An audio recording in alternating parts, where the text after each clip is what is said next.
நமக்கு பதுங்கு குழிகளை வெட்டுகிறவர்கள் அநேகர். ஆனா கர்த்தருடைய வார்த்தை சொல்லுகிறது, என் எதிராளியின் நிமித்தம் என்னை செமையான பாதை நடத்தும். எனக்கு பிரியமானது செய்யக்கூடிய நேரம் வந்தது. அந்த நேரம் இன்றைய நாள்.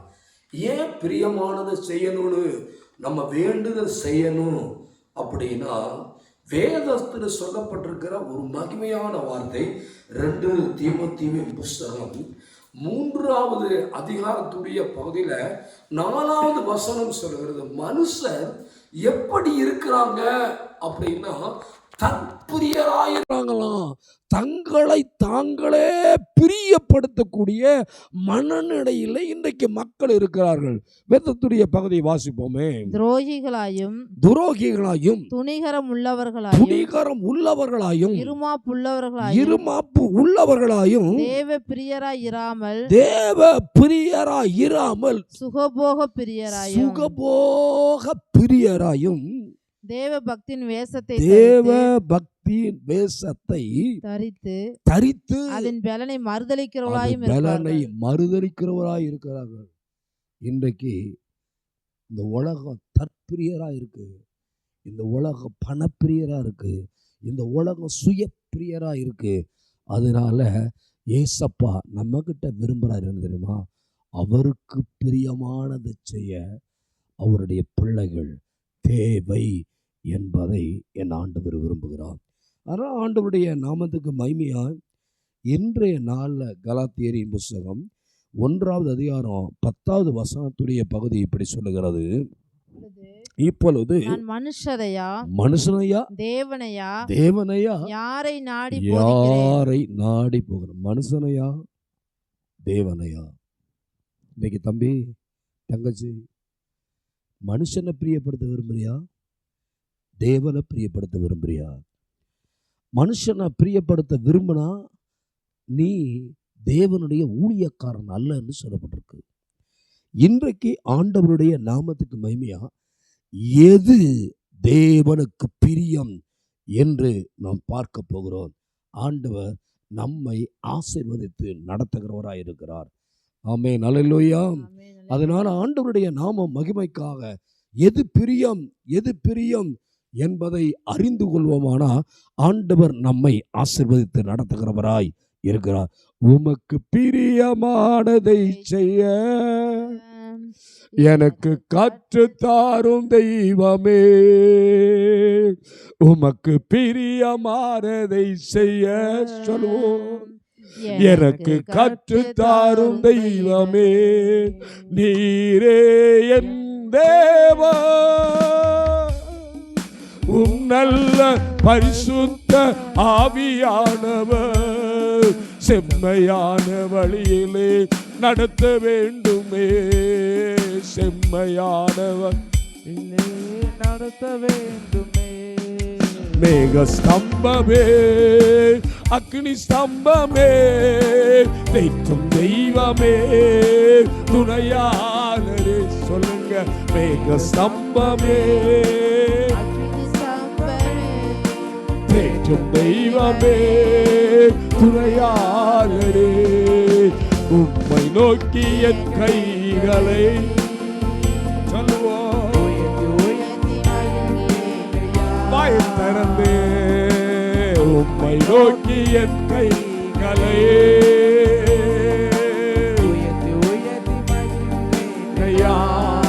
வருடனிலோ தவிப்பது போல் என் ஆத்மா உமக்காக ஒவ்வொரு நாளும் ஏங்கே தவிக்கிறேன் ஐயா. சொல்லுங்க, ஏங்கே தவிக்கிறேன் ஐயா. அவே ஏங்கே இன்னைக்கு ஏங்கே அமே எனது ஏக்கமே, எனது பிரியமே, எனது பாசமே, எனது ஏக்கமே, எனது பாசமே, எனது ஆசையே. ஆண்டவருடைய சித்தத்தின்படி இந்த சத்தம் உங்க காதுல கேக்குது. இந்த காணொளியை நீங்க பார்த்துட்டு இருக்கீங்க. எது அவருக்கு பிரியம் என்பதை அறிந்து கொள்வோமானால், இந்த மைக்குடைய பகுதி பேப்பரை தூக்கும் போது கரெக்டா வைங்க. ஆண்டவருடைய நாமத்துக்கு மகிமையா. முக்கியமான பகுதி எது பிரியம் என்பதை அறிந்து கொள்வோமானா அது ஆசீர்வாதமும் நன்மையுமாய் இருக்கும். ஆண்டவருடைய நாமத்துக்கு மகிமையா.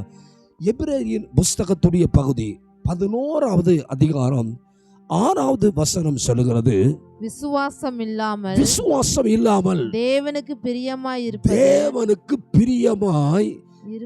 இருப்பது கூடாத காரியம். முதலாவது உங்க நம்பிக்கை ஆண்டவர் மேல இருக்க வேண்டியது அவசியம்.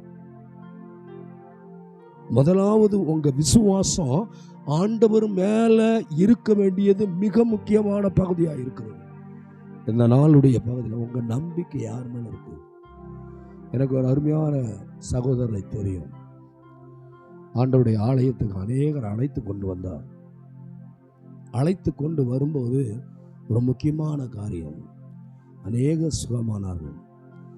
இன்றைக்கு சமீபத்தில் அவரை நான் கேள்விப்பட்டேன். ஆலயத்தில் விடுதலைக்காய் வந்த அந்த குறிப்பிட்ட நபர் வேறொரு இடத்துக்கு தன்னுடைய சுகத்துக்காக தேடி போகிற நிலை அடைந்தது. விசுவாசம் யார் மேல வச்சிருக்கீங்க? ஆண்டவர் மேல வச்சீங்கன்னா அது ஆசீர்வாதமும் நன்மை உண்டாகும். அதனால ஆண்டவருடைய வார்த்தை சொல்லுது, எபிரேயர் 11:1 சொல்லப்பட்டிருக்கு, விசுவாசமானது காணப்படாத ஒன்று. விசுவாசமானது நம்பப்படுகிற உறுதியும் காணப்படாதவைகள் நிச்சயமாய் இருக்கிறது. நிச்சயமான விசுவாசத்தை தேவன் மேல் வைக்க வேண்டியது அவசியமாய் இருக்கிறது. ஆண்டவருடைய நாமத்துக்கு மகிமையா. ரோமர் 5வது அதிகாரம் 1வது வசனத்துடைய பகுதி இவ்வாறு சொல்லுகிறது, இவ்விதமாக விசுவாசத்தினாலே நீதிமான்களாக்கப்பட்டிருக்கிறபடியால் நம்முடைய கர்த்தராகிய இயேசு கிறிஸ்துவின் மூலமாய் தேவனிடத்தில் சமாதானம் பெற்றிருக்கிறோம் என்று சொல்லப்படுகிறது. அப்ப விசுவாசம் ஒன்று காணப்படாத உறுதியா இருக்கிறது. இன்னொன்று விசுவாசத்துடைய பகுதி ஒன்று நடக்கிறது. என்ன அப்படின்னா மிக முக்கியமான ஒன்று, அந்த விசுவாசம் சமாதானத்தை கொடுக்கிறதா இருக்கிறது. சமாதானத்தை கொடுக்கிற அந்த வசனத்துடைய பகுதியை ஆண்டவருடைய நாமத்துக்கு மகிமையா நம்ம வாழ்க்கையுடைய பகுதியில் பெற்றுக்கொள்வோமானா அது ஒரு நன்மையின் ஆசீர்வாதத்துடைய கரமாய் வைக்கப்படுகிறதா இருக்கிறது. ஆண்டவர் நம்மை ஆசீர்வதிக்கிறார். அதனால ஆண்டவருடைய நாமத்துக்கு மகிமையாய் இந்த நாளில் எபிரேயரின் புஸ்தகத்துடைய பகுதியை நம்ம பார்க்கறதுக்கு முன்னாடி ஒன்று நடக்குது. என்ன தெரியுமா? விசுவாசத்துக்குரிய பட்டியலே இருக்கு. இன்றைக்கு உங்க விசுவாசம் யார் மேல இருக்கணும்னா ஆண்டவர் மேல. எல்லாரும் சொல்லுவோமா? என்னுடைய விசுவாசம் என் ஆண்டவர் மேலேயே இருக்க என்னை அர்ப்பணம் செய்கிறேன். எல்லாம் சொல்லுங்க, இயேசுவே. இந்த வருடத்துல எத்தனையோ முறை உங்களை நம்பாம மந்திரவாதத்தையும் சூனியத்தையும் ஏவலையும் செய்வனையும் நம்பி ஓடி போயிட்டேன். என்னை மன்னித்தரணும். உம்மை நம்புகிறேன். இந்த நாள் உம்மை நம்புகிறேன், உம்மை விசுவாசிக்கிறேன். நீர் ஆசீர்வதித்து என்னை கிருபையாய் நினைத்தருளும். ஆண்டவருடைய நாம மகிமைக்காய் நம்மை ஆண்டவர் ஆசீர்வதிக்க விரும்புகிறார். அதனால 2வது சொல்ல, எது ஆண்டவருக்கு பிரியம்? சங்கீதம் 147:11 சொல்லப்பட்டிருக்கு, ஆண்டவருடைய நாமத்துக்கு மகிமையா, கிருபைக்கு காத்திருக்கிறவர்கள். வாசிப்போமே. தமக்கு பயந்து தமது கிருபைக்கு காத்திருக்கிறவர்கள் மேல் தமக்கு பயந்து கிருபைக்கு காத்திருக்கிறவர்கள் மேல் கர்த்தர் பிரியமாயிருக்கிறார். தமக்கு பயந்து. மனுஷனுக்கு பயப்படுகிற பயம் கண்ணியை வருவிக்கிறதா இருக்கிறது. நீங்க யாருக்கு பயப்படுறீங்க? மனிதருக்கு பயப்படுறீங்களா அல்லது தேவனுக்கு பயப்படுறீங்களா? எது ஆண்டவருக்கு பிரியம்? தேவனுக்கு பயப்படுகிறது ஆண்டவருக்கு பிரியம். இன்றைக்கு அர்ப்பணம் செய்ய வேண்டியது அவசியமா இருக்கிறது. தீமையை வெறுப்பதே கர்த்தருக்கு பயப்படுகிற பயம். பொல்லாங்காய் தோன்றுகிறதை விட்டு விடுவது ஆண்டவருக்கு பிரியம். இன்றைக்கு உங்க வாழ்க்கையில் ஆண்டவருக்கு பயப்படணும். என் தனிப்பட்ட வாழ்க்கையில் ஆண்டவருக்கு பயப்படணும் அப்படின்னு விரும்ப வேண்டியது அவசியமா இருக்குது. ஒரு ஊழியக்காரர் இப்படி சொன்னார், ஒரு விசுவாசியை பார்த்து, நீ அந்த சபைக்கு போகாத அப்படின்னு சொன்னார். அந்த குறிப்பிட்ட நபர் என்னோட சொன்னார், உங்க சபைக்கு அவர் என்ன போக வேண்டாம் அப்படின்னு சொன்னார். நான் அவரை பார்த்து ஒரு வார்த்தை சொன்னேன், பிரதர், கொஞ்ச நாளுக்கு முன்னாடி நமக்கு சுகவீனம் வந்தா மெடிக்கலை தேடி போனோம். அதுக்கப்புறம் என்ன ஆச்சு அப்படின்னா நம்ம ஒன்று தேடணும், மெடிக்கலுக்கு அப்புறம் டாக்டரை தேடணும், டாக்டரை தேடிட்டு ஸ்பெஷலிஸ்டை தேடணும். ஏன் ஒரே டாக்டர் இல்லாமல் பல டாக்டரை தேடுறோம்? எப்படியாகிலும் சுகம் உண்டாக வேண்டும். ஆத்துமாவோட சுகவீனமா, ஆவியில் சுகவீனமா, சரீரத்தில் சுகவீனமா இருக்கிற உங்களை பார்த்து இன்றைக்கு நான் சொல்லுகிறேன், தேவ மனிதன, தேவனுக்கு பயப்படுகிற பயத்தை உங்கள் வாழ்க்கையில் வைப்பீர்களானால் அது உங்கள் வாழ்க்கையில் ஆசீர்வாதமும் நன்மையும் உண்டாகிறதா இருக்கிறது. ஆண்டவருடைய நாமத்துக்கு மகிமையா அந்த பகுதியை நம்ம கவனித்து பார்ப்போம். சங்கீதம் 33வது சங்கீதம் 18வது வசனத்துடைய பகுதியை வாசிப்போமே. தமக்கு பயந்து தம்முடைய கிருபைக்கு காத்திருக்கிறவர்கள் ஆத்துமாக்களை மரணத்துக்கு விடைக்கிறார். கர்த்தருக்கு பயந்தா மரணத்துக்கு உன்னை ஆண்டவர் விடுவிப்பார். அது மாத்திரம் இல்லை, சங்கீதம் 149வது சங்கீதம் 4வது வசனம் சொல்லுது, என் ஆண்டவர் வல்லமை உள்ள தகப்பன். வல்லமை உள்ள தகப்பன் ஒரு வார்த்தையை வாக்குத்தத்தமாய் தருகிறார். வாசிப்போமே. கர்த்தர் தமது ஜனத்தின் மேல் பிரியம் வைக்கிறார். யார் மேல பிரிய வைக்கிறார்னா ரொம்ப முக்கியம், ஆண்டவருக்கு பயப்படுறவங்க மேல பிரிய வைக்கிறாரு. இன்னைக்கு பயப்பட ஒப்பு கொடு. 1 சாமுவேலின் புஸ்தகம் 15:22 நம்ம கவனிச்சு பார்ப்போமான 3வது பகுதி, நம்ம ரொம்ப முக்கியமா யாருடைய சத்தத்துக்கு நம்ம கீழ்ப்படியணும்னா ஆண்டவருடைய சத்தத்துக்கு கீழ்ப்படியும் போது அவர் பிரியமா இருக்கிறார். நிறைய பேர் புருஷனுடைய சத்தத்துக்கே கேட்கறது இல்லை. நிறைய பேர் வாழ்க்கையில தகப்பனுடைய சத்தத்துக்கே கேட்கறது இல்லை. நிறைய பேருடைய வீட்டில் தாயே தகப்பனோடு சண்டை போடுவதற்கு பிள்ளைகளை ஊக்குவிக்கக்கூடிய நிலையை சமுதாயத்தில் பார்க்க முடியதா இருக்கிறது. அன்பை எதிர்பார்க்கிற கணவனுக்கு அன்பை எதிர்பார்க்கிற நபர் இன்னைக்கு என்ன பண்ண, அதிகாரத்தை பயன்படுத்தி முக வேறுபாடை ஏற்படுத்துகிற சூழ்நிலையுடைய பகுதி வாழ்க்கையில் உண்டு. எனக்கு ஒரு ஊழியக்காரர் தெரியும், ரொம்ப தாகமா வீட்டுக்குள்ள வராரு. மனைவி தண்ணி எடுத்து கொடுக்கல, தண்ணி எடுத்து கொடுக்கறதுக்கு முன்னாடி கேள்வி கேட்கிற நபரா இருந்தாங்க. கணவன் விரும்புவது தண்ணி, மனைவி விரும்புவது என்னன்னா கேள்வி. இன்னைக்கு யாருடைய சத்தத்தை கேட்கறீங்க? ஆண்டவருடைய சமூகத்துக்கு வந்திருக்கிறீங்க. ஆண்டவருடைய சத்தத்தை கேட்டா நீங்க ஆசீர்வதிக்கப்படுவீங்க. நம்ம யாரோட சத்தமா கேட்டோம்? சாமுவேல் ஏலியின் சத்தத்தை கேட்டு கூப்பிட்டீரோ. இன்னைக்கு யார் சத்தத்தை கேட்டுட்டீங்க? யார் சத்தத்தை கேட்டு தேவனை விட்டுட்டீங்க? யாருடைய சத்தத்தை கேட்டு உங்க வாழ்க்கையுடைய பகுதியில் திருப்தி அடைஞ்சிட்டீங்க? யாருடைய வார்த்தையுடைய பகுதி உங்க காதல கேட்கும் போது உங்களுக்கு சமாதானத்துடைய பகுதி வருதுன்னு நினைச்சிட்டீங்க? யாருடைய பகுதிக்காக மறைமுகமா பணத்தை செலவு பண்றீங்க? ஒருவேளை உங்க கணவனுக்கு தெரியாம வேறொரு ஆண்களுக்கு நீங்க பணம் அனுப்புற நபரா இருப்பீர்களானா நீங்க உங்க குடும்பத்துக்கு துரோகம் செய்கிற ஒரு நபரா இருக்கீங்கன்னு அர்த்தம். இன்றைக்கு பொல்லாத பிசாசு குடும்பத்தை பிரிப்பதற்காக போராடி கொண்டிருக்கிறார். இன்றைய நாள்ல நீங்கள் கேட்க வேண்டிய சத்தம், என் ஆண்டவருடைய சத்தத்துக்கு கீழ்ப்படிய வேண்டியதாக இருக்கு.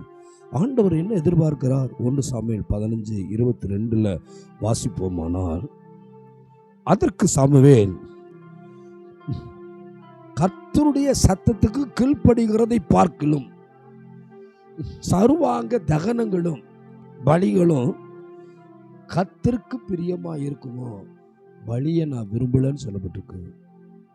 அப்போ உங்ககிட்ட ஆண்டவர் கீழ்ப்படுதலை விரும்புகிறார். இன்றைக்கு அர்ப்பணம் செய்ய நம்ம வருவோம், அவருடைய சத்தத்துக்கு நம்ம கீழ்ப்படிவோம். நம்மளை ஆண்டவர் ஆசீர்வதிப்பார். 4வது பகுதி, ஆண்டவர் எதில் பிரியமா இருக்கிறார்? ரோமர் 8வது அதிகாரம் 6வது வசனம் 7வது வசனம் 8வது வசனத்துடைய பகுதியை நம்ம பார்ப்போம்னா, அதில் மிக முக்கியமான ஒரு காரியம் சொல்லப்பட்டிருக்கு. மாம்ச சிந்தை மரணம் என்று சொல்லப்பட்டிருக்கு. வாசிப்போமே. மாம்ச சிந்தை மரணம், ஆவியின் சிந்தையோ ஜீவனும் சமாதானமுமா.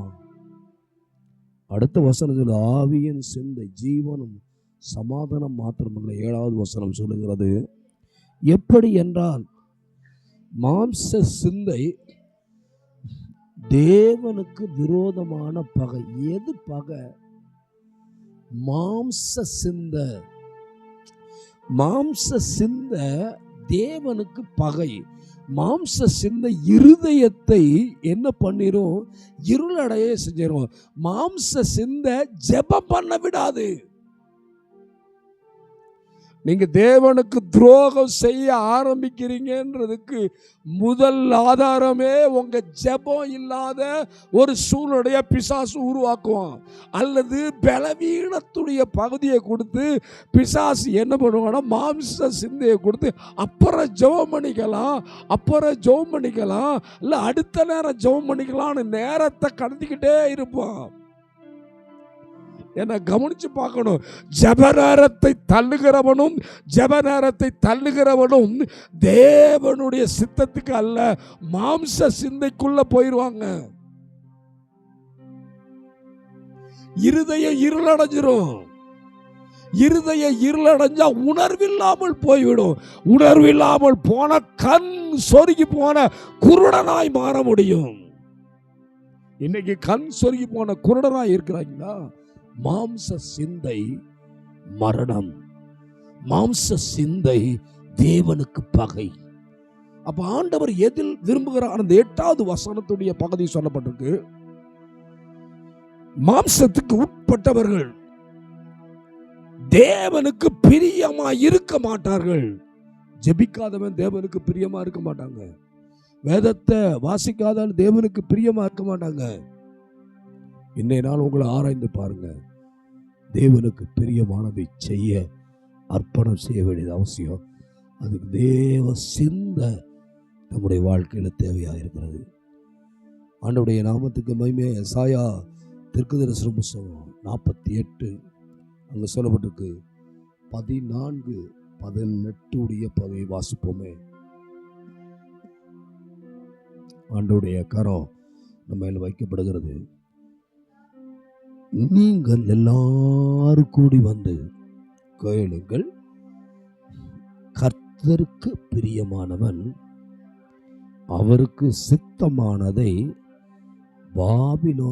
பாபிலோன்னா பாவம் நிறைந்த இடம், பெருமை நிறைந்த இடம், சுயாதீனம் நிறைந்த இடம், சுய ஒழுக்கம் இல்லாத இடம்தான் பாபிலோன். அந்த இடத்துல தேவனுக்கு பிரியமானதை செய்வான் என்கிற பகுதி இருக்கிறது. என்னை கவனிக்கணும். இயேசு கெத்செமனே தோட்டத்துக்கு போனார்.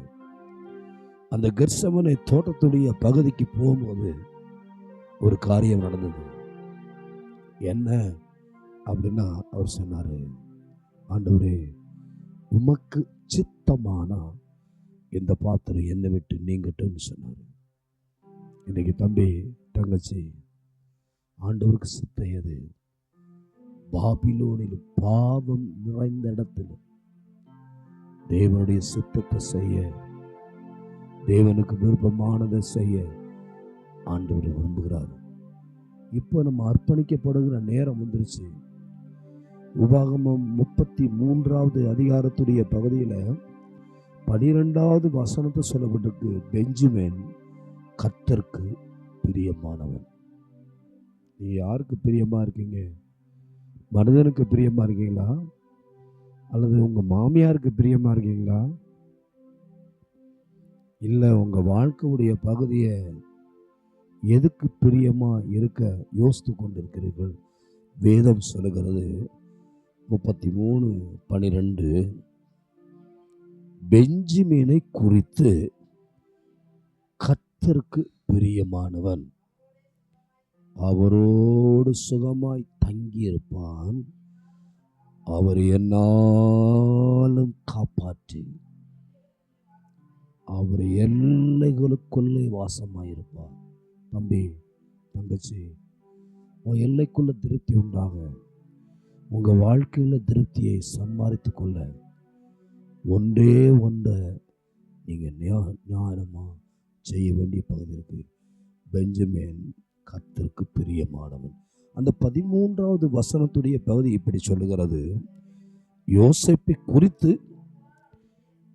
தேசம் ஆசீர்வதிக்கப்படுவதாக அவ்வானத்தின் செல்வத்தினாலும் பனியினாலும் ஆழத்தின் நீரூற்றுகளினாலும் களிகளினாலும் பலன்களினாலும், என கவனிக்கணும், ரொம்ப முக்கியமா, என் ஆண்டவர் ஆசீர்வதிக்கிறவர். பிரியமாய் அவருக்கு பிரியமானதை செய்ய நம்ம அர்ப்பணம் செய்ய வேண்டியது அவசியம். இந்த வருஷத்துடைய கடைசி பகுதி இருக்கிறோம். எவ்வளவு நேரம் ஜெபம் பண்ணிருக்கீங்க? எவ்வளவு நேரம் ஆண்டவருடைய சமூகத்தில் இருந்திருக்கீங்க? அடிமையாய் இருந்த தானியேல்